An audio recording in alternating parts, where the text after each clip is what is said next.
Cyberpunk 2077 is a game that's been on my radar for a couple of years now. Despite generally favorable reviews at launch, it has also gained much public attention from its many technical problems, bugs, and overall performance issues experienced at launch. With the release of the anime adaptation Edgerunners on Netflix, and the accompanying patch release of the same name for the game, not to mention DLC on the horizon, I figured now would be the time to finally see what Night City has to offer.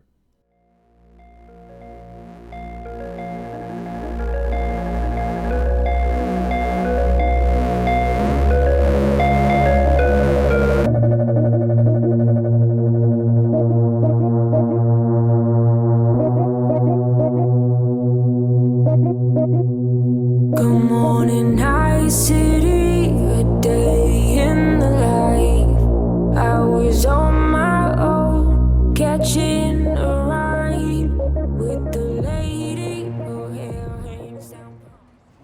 The first thing that struck me about Cyberpunk were its visuals.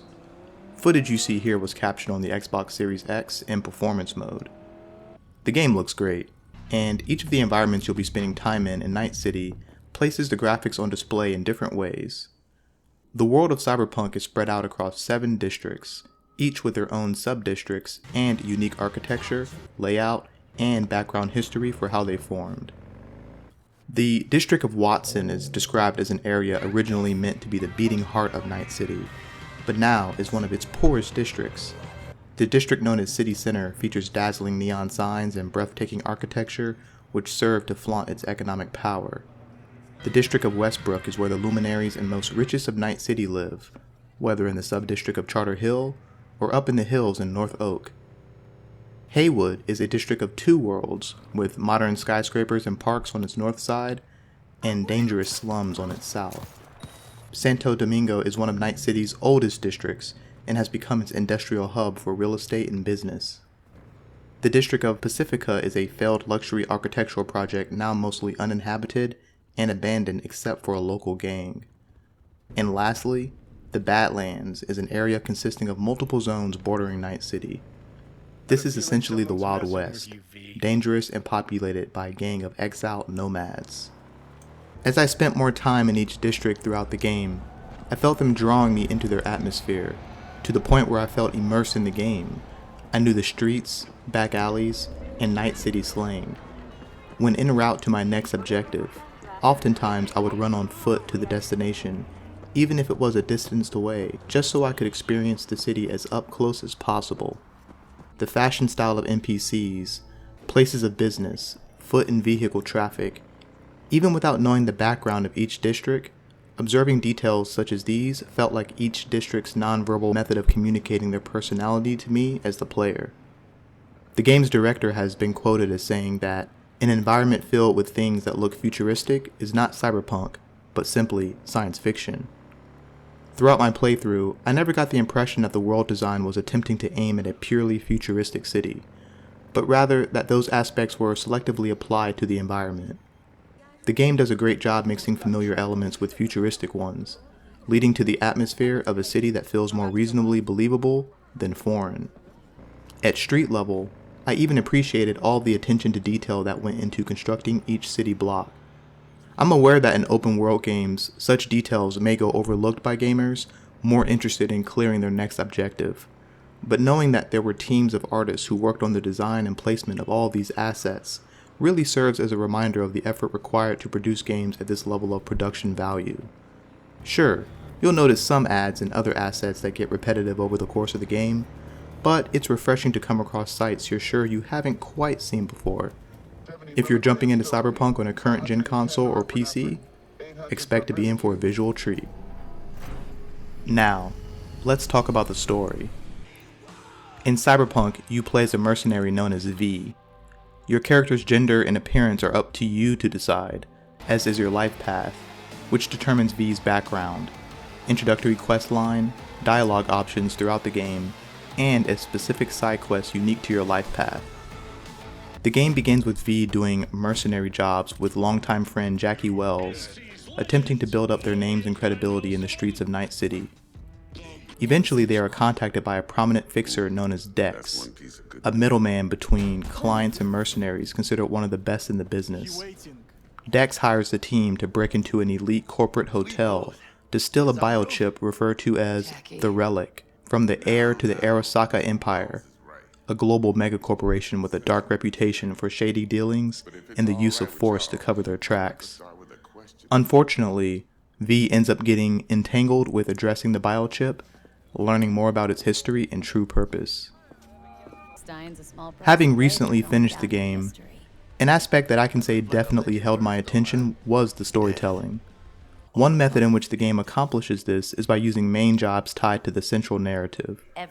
I found these to progress the story along beat by beat at an enjoyable pace, using multiple styles of missions, such as those involving adventure, intrigue, action, surprise, especially in the early game when you're most unfamiliar with Night City. These missions do a great job of unveiling the several characters you'll be spending a lot of time with, and the world you'll be spending a lot of time in. The second avenue the game performs its storytelling in is through side jobs. These are essentially side missions with their own mini-narratives and objectives considered separate from the main jobs, and they help to flesh out the broader cyberpunk lore and day-to-day life of Night City's residents. Not every side job lands, mind you.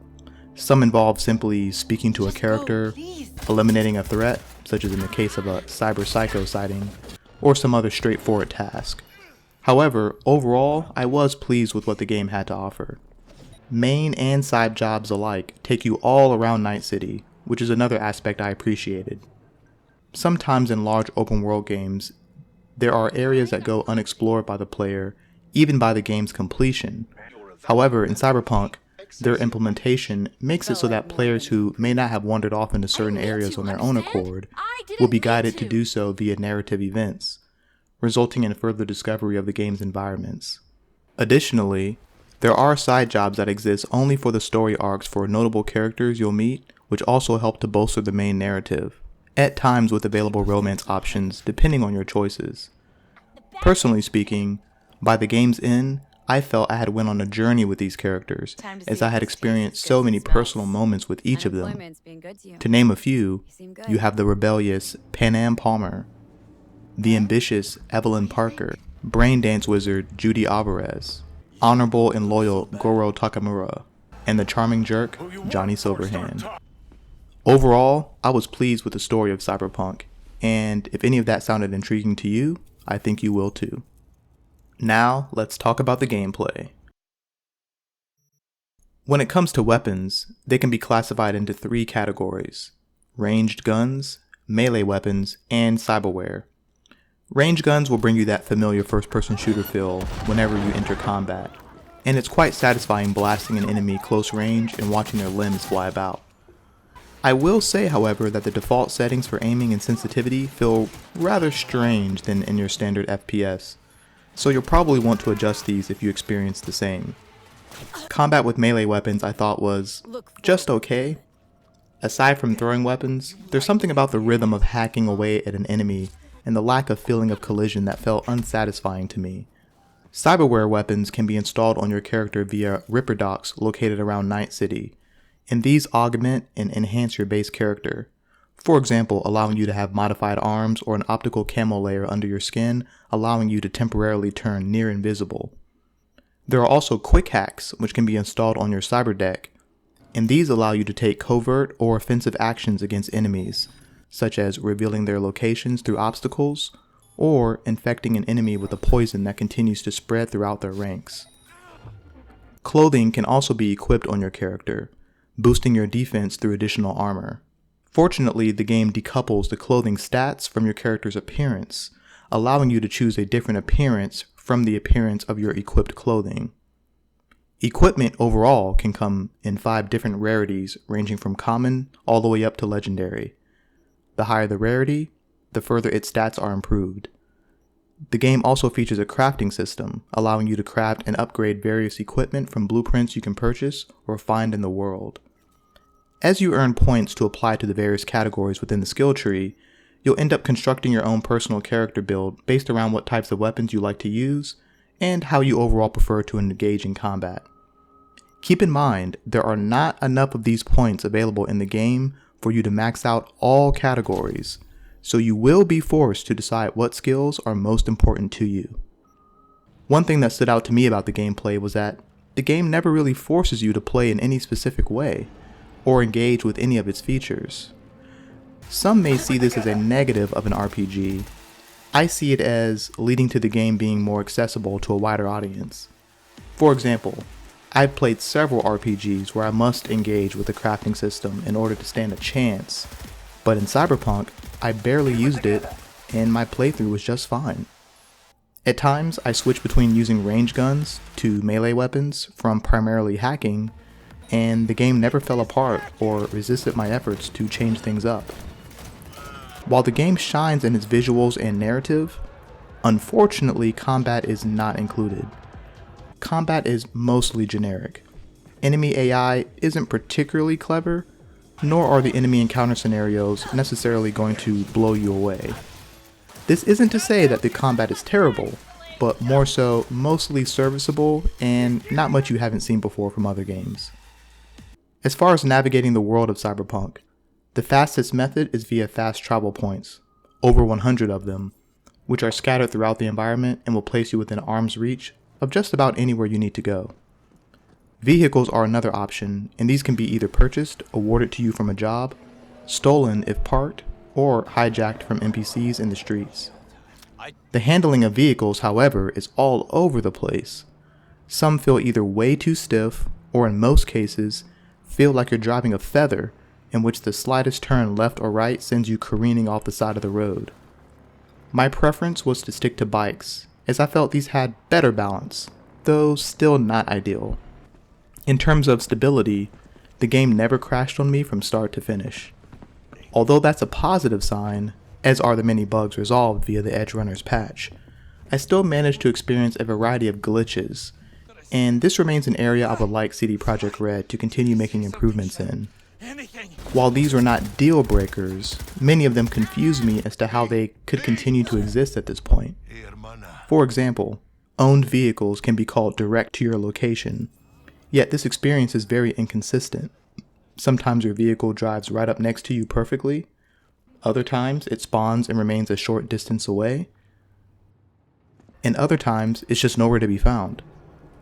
I also found NPCs to occasionally get stuck in their animations, for example upon death where they temporarily remain floating in the air, and in other instances NPCs walking the streets would suddenly end up in the air as well.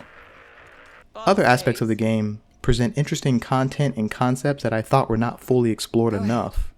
For example, the content found in various shards located around the world that provide you with others' perspectives and experiences about life at Night City, or the underlying atmosphere of transhumanism present throughout the game, and how citizens live in a world in which body modification and integration with cyberware is viewed as a regularity of life, affecting nearly all of society from law enforcement to employment, and even to a further division between the well-off and poor.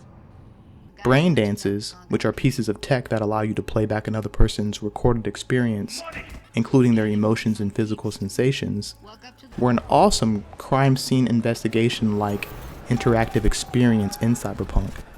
However, even here, these only appear in the game about a dozen times, with less than a handful occurring during main jobs.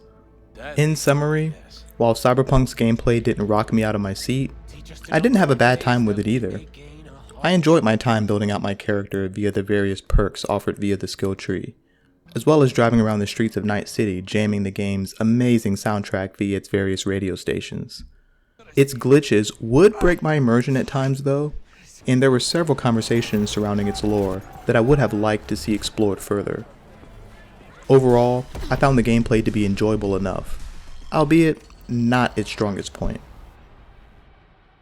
As I wrapped up Cyberpunk 2077, completing its multiple endings and watching the credits roll, I honestly wanted the game to continue.